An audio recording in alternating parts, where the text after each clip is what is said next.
आणि आता महायुतीने महाराष्ट्रात 400 पारचा नारा द्या असा खोचक टोला संजय राऊत यांनी भाजपला लगावलाय। 5 ते 6 पक्षांची महायुती आहे आणि एक इंजिन अजूनही सोडलं जातंय। त्यामुळे आता तुम्ही महाराष्ट्रात 400 पारचा नारा द्या असा खोचक टोला असा सल्ला संजय राऊत यांनी भाजपला दिलाय।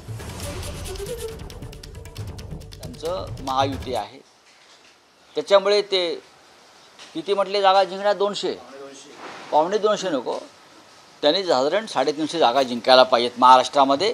नरेंद्र मोदींचा 400 पारचा जो नारा आहे तो त्यांना पूर्ण करता आला नाही, तो त्यांनी महाराष्ट्रात 400 पार करावा। जरी महाराष्ट्रात साधारण 250-300 जागा असल्या 145चं बहुमत आहे 288, त्याच्यामुळे महाराष्ट्रात त्यांनी 400 पार देवेंद्र फडणवीस आणि त्यांच्या 5 इंजिनवालं जे युती आहे त्यांनी महाराष्ट्रात 400 पारचा नारा द्यावा, काही हरकत नाही।